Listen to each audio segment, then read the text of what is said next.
It tastes like ginger biscuits, and then it tastes like regret. hell. Yeah. It's the water, but it's not water. Or water.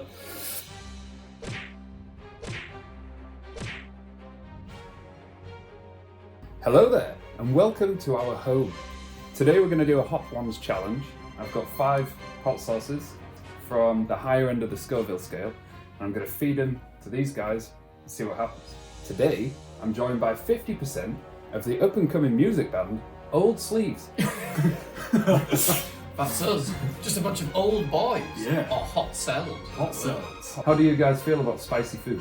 I've never really partaken in spicy food at all. I'm a very mild boy. I go to Nando's, it's always a mango and lime. Yeah? Yeah, man. Like a booner is The pretty lemon much and like as far as I go.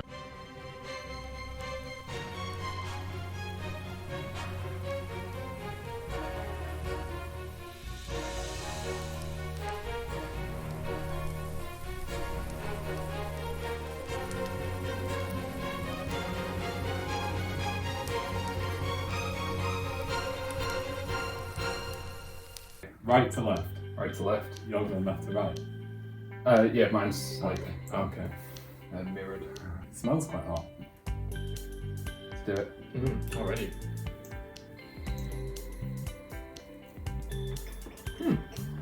Not bad. That's quite nice. It's alright. It's definitely hot.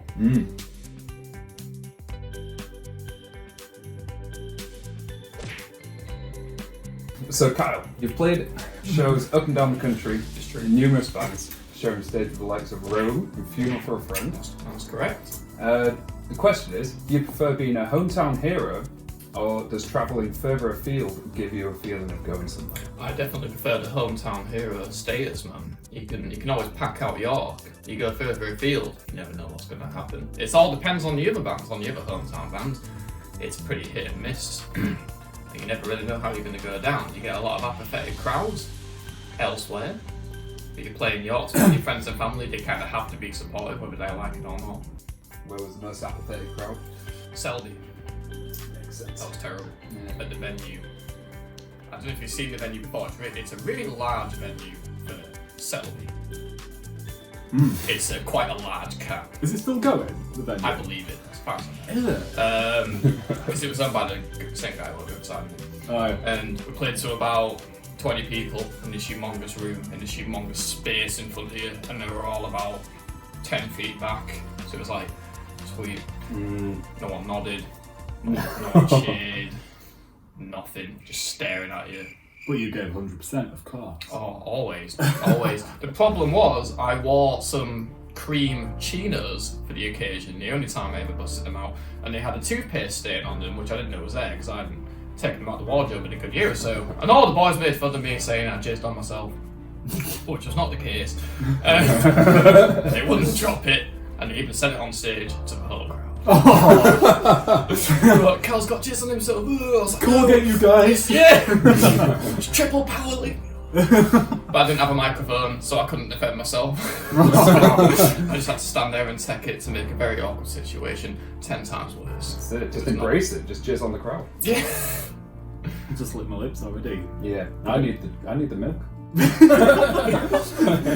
You're hosting this, man. Come on. Come on.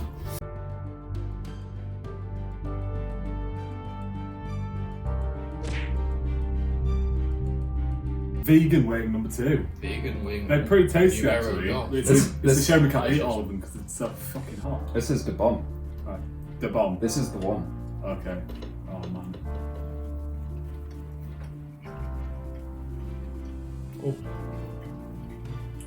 Oh. Oh. That's got a kick. Oh. Hello. Bonjour. Hello. Bonjour. Bonsoir. It's got like a cinnamony taste to it at first. It tastes like ginger biscuits. And then it tastes like Regret. hell. Yeah. It's the water, but it's not water. Or water. Get it down. Felix, being passionate about what you're singing about is a vocalist bread and butter. And you've been passionate about your message since you were a small child, being awarded a Blue Peter badge for your poems. How did you get this? The highest honour. Now, what I want to know is, do you think the use of language is changing when it comes to expressing yourself? Do I have to watch what I say, or is it a case of if you don't like what you're hearing, stop listening? That's a good question.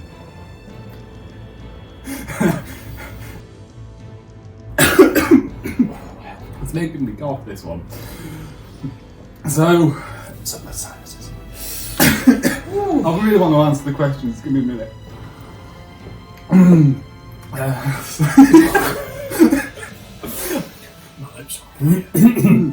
So I think that, like, especially in our genre, like, people are feeling much more free in what they're saying and how they're expressing themselves, and their lyrics and the music. But I think that's just because music's getting angrier again as well. Yeah. With all the shit in the world, am I Yeah, right? man, with everything that's going on, and I just think people are getting angrier and they're wanting to sort of express that, but at the same time, people are a lot more PC nowadays. So I think it's good. It's a healthy environment at the minute, sort of with like heavy music and stuff, because the majority of it is sort of PC and it's not out to offend anybody. It's just out to sort of share views that the majority of the time the followers and fans of the band share with the band anyway, which I think is what gets a lot of people into music as well, when you're talking about things that are relevant and important to people. And if you can sort of passionately portray how you feel about a certain situation or whatever, and you can sort of communicate that to people that are listening to your music, they get that extra little kick out of your music. Yeah. But yeah, in terms of like filtering things and stuff, I think as long as you're not a complete dickhead, then you shouldn't need to filter yourself too much and make your opinions known in your music. And as I say, a lot of people share the same opinions, so I think it's a good way to connect with people through music by giving those messages. Actually answering the question helps. Takes mind off it a lot. Yeah. Okay. Yeah. Let's go on to number 3. This is Mad Dog 357.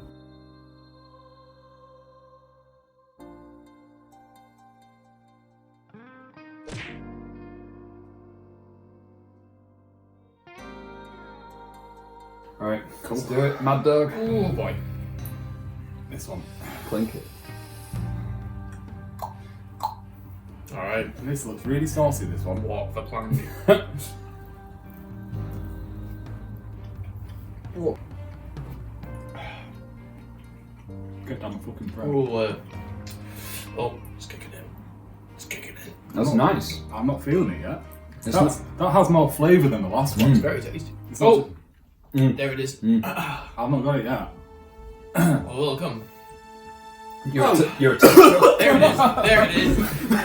I felt it crawling down the back of my tongue, and then it hit my throat. It was just like, Oh boy. oh. Kyle, you're a dedicated wrestling fan for as long as I can remember. Correct. The entertainment, the pageantry, Yes. athleticism, Exactly. The gymnastics. the gymnastics, The pomp and everything. circumstance. Yes. So, when you go on stage, what part of your wrestling knowledge do you take with you on stage to inspire your on-stage persona? Fucking love that question. That's a really good question. Couple of things. Stage presence in general. How you carry yourself, how you hold yourself, your body language, your facial expressions. Because like you say, it is a persona. And you sort of take all the best wrestlers to steal your point. Chris Jericho says, what gets you over with the audience is character and personality. You can have all the flashiest moves, all the flashiest sequences, and flips and dives, and all that shit. Character and personality, that's what connects with the audience. That's what goes through the screen and forms an emotional connection between the performer and the audience member. Those are the most effective, the most successful performers, etc.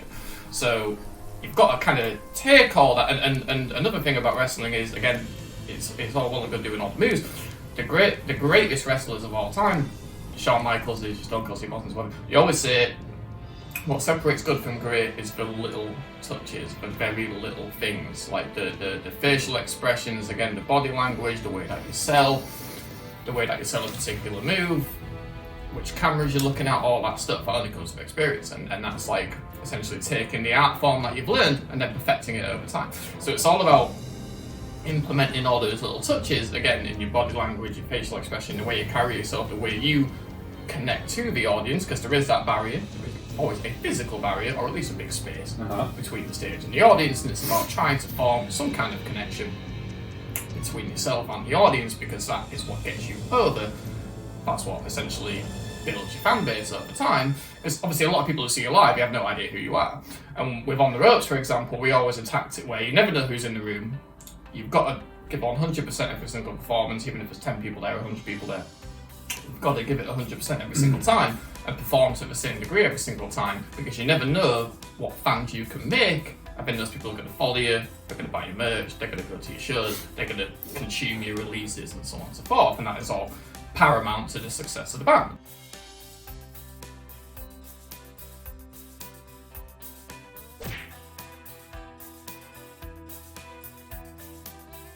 On the show that we're blatantly ripping off, they have a segment called Explain That Gram, where they do a deep dive onto the guest's Instagram and get them to explain the bigger picture. So you reckon we can do that today, you guys? We'll give it a try. Excellent. We are on to the fourth win, this might be a struggle. Yeah, man. Oh boy. Alright, let's do it. Oh boy. What's this one?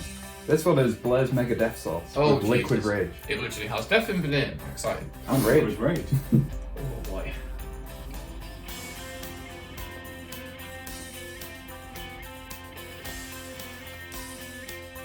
So tell me about this.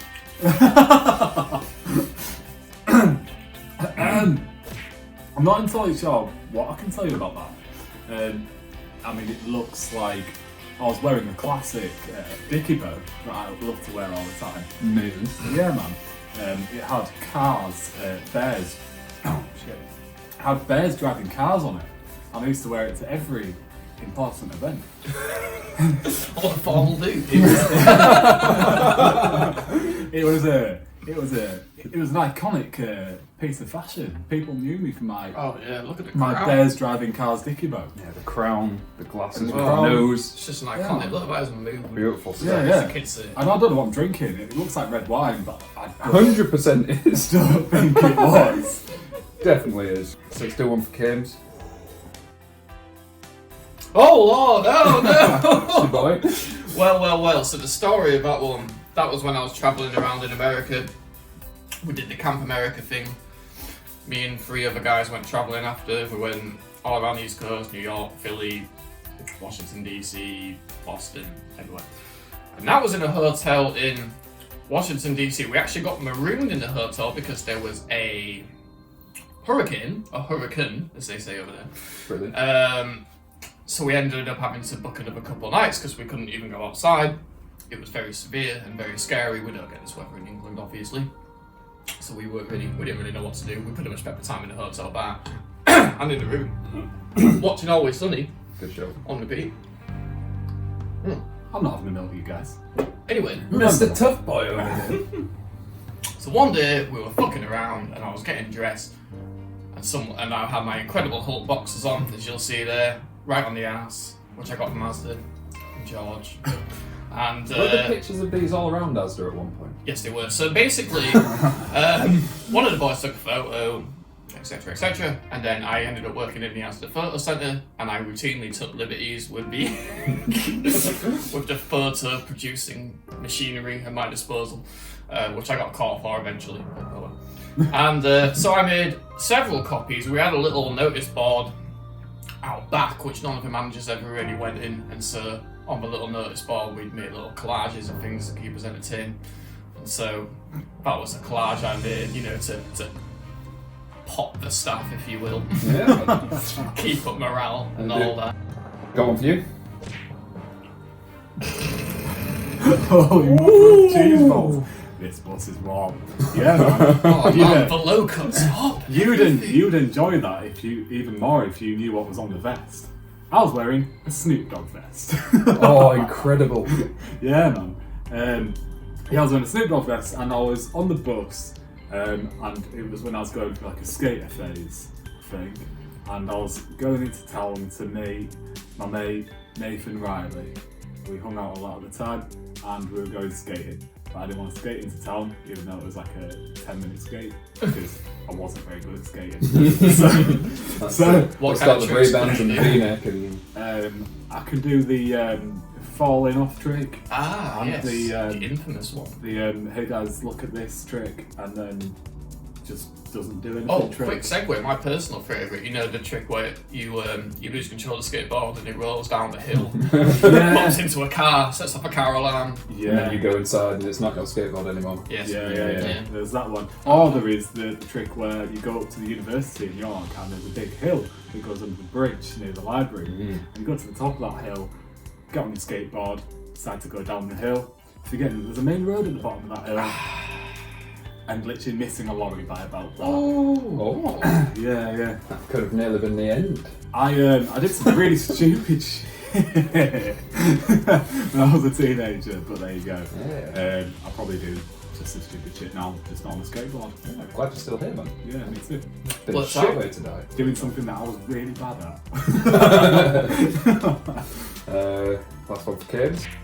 Oh Lord! Oh wow! So that was November. The one time I did November. This was posted in July. Just saying. Hold on, July 2013. It was taken. I don't know why I posted it then, but I'll tell you, it was taken in November 2012 because that was right before I went to Canada, and I went to Canada in November. That was it. So that was my leaving do for Canada, one of my many travel-related leaving do's. And I thought I'd do November. I didn't raise any money. I didn't even try. I just wanted to grow a tash. Well, your facial hair game's come a long way since. Well, there you go. It's all worked out, and it was only a few weeks' growth, so it very much came out like a horrible pedo tash in retrospect. Brilliant.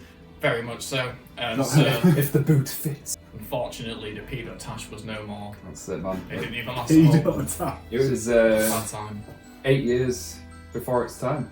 Yes, Or 20 years after its time. pretty much. One A of bit of everything. Somewhere in between. Yeah, man. What are you doing with that?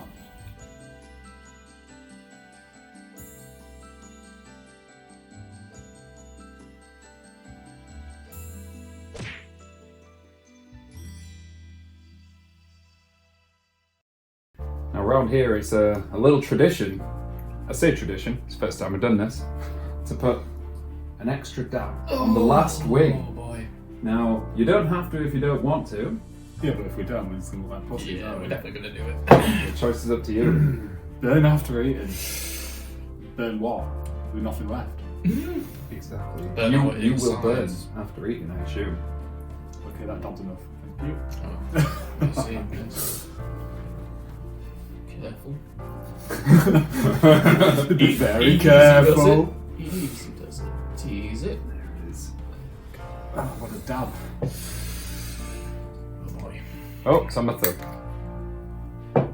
Get one of those napkins on the go before that burns straight through to the skeleton. Right. And then rub it on your mouth. Shit. Okay. Chin chin, you guys. It's been good knowing See you. you on lads. the other side. Yeah.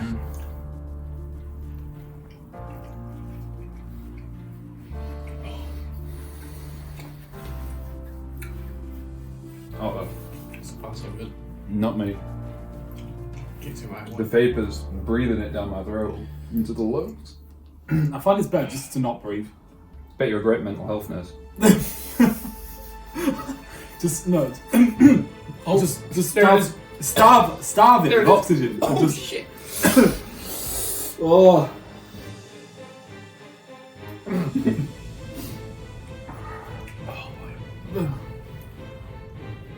That doesn't even taste nice. It tastes horrible. Felix, I thought it was when you were a young child, your family had a lodger staying at your house, I heard. Oh, I know what's coming. That lodger had a pet bird that they'd raised from a little egg. And Yeah, I that's heard right, that, yeah. I heard that you used to like to go and see this bird and go and, hang out with the bird. It was this sweet little bird, little budgie. But one day, you accidentally left the door open, your cat Sylvester gets in there. Yeah. Killed the bird, lodger moves out shortly after. Now, I want to know, did you let anyone know that you let the cat in? Did you not let anyone know, live a life of guilt and deceit from then on? Or was it simply the first kill? So, the story is that, as you say, I liked going to see the budgie, and the lodger was very happy for me to go up and see the budgie because it liked company, and it was really sweet, and it used to just fly around the room, and he used to like sit on my finger, can't remember what it was called actually. But anyway, so we used to do that. And as you say, one day I forgot to shut the door, and Sylvester, the tomcat, which he really did, it's like a real life Tweety Pie in Sylvester, because like he was uncanny, and he went in and he obviously killed the bird, but I didn't know that I'd left the door open, completely forgot. I swear, if you're watching this, I promise it wasn't my fault. And it's hot. And sorry. You got this, man. You're strong. So then the first I knew of this awful incident occurring was the screams from the lodger, and she like lived in the loft conversion, and it was just like a treacherous scream. A blood curdle boy. Yeah. Like Maleficent when she found out her wings were gone. Well, yeah, pretty much. Like, it was just dreadful. And I remember thinking, well, what is going on here? My mum went running up thinking that she'd, like, burned herself or done something. And she went up and the lodger was on her knees on the floor holding this budgie. Just dead. Oh my God. Just crying. That's horrendous. It's one of my earliest memories, man. And I feel bad for bringing this up. And this budgie was so important to this woman who was lodging in the house. It was so important to her. Yeah, and best friend. She didn't have a family. She was staying with you. Yeah, exactly. And she literally booked a taxi or something. She booked a taxi and she was gone within about an hour. She couldn't possibly live in the same house as the boy who left the door open. That's the first album title. The boy who left the door open. Did you get blamed? I did get blamed. I mean, my parents obviously. And rightly so. They didn't. Yeah, man. It was my fault, right? But yeah, my parents were. You know, they didn't punish me for it or anything. But yeah, I was made to feel a bit bad about it, rightly so.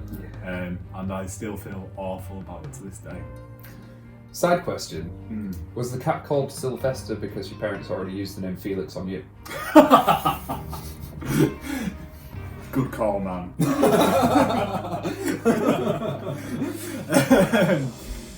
Probably, maybe, potentially, I don't know. So I guess all that we've got left to do is roll out the red carpet. You got that camera, this camera. Tell all the people in the world what you got going on in your lives, guys. Oh, you guys. Oh, man. Go on, Kane. Not a lot. Lockdown. Not a lot. Hanging out, playing with the dogs, doing shit like this. Getting back on the bandwagon. Hey. Oh. Yeah, Practice is coming up and everything. Laying low, keeping low profile, avoiding pajama. Yeah, man, practice after lockdown on Pretty Sunday. much. Yeah, can't wait. I was practicing my vocals in the car on the way here. Yeah. Getting things back up to scratch. And Screaming at traffic, basically. So yeah, basically, I do actually get worried about that, because when you're like passing people and you like really like screaming, you just look like you're having a massive argument with yourself. Either that or the person in front of you thinks you're shouting at them. Yeah. So you got to be careful. And it was a single woman with a budgie, so she just ran. Shit, it's him! He's back after all these years! All I want to say is, I'm so proud of us for getting through it, like, flipping out. Yeah, man. I mean, I was a bit of a noob on this one, not pussy on that one. I mean, look, I went full I on found the last the one. third one was the worst. The third one? Yeah. Yeah, the third Right. one's pretty rough. Yeah. Yeah. They weren't that bad. No, they were okay. 5 were pretty They were okay. tolerable, to be fair.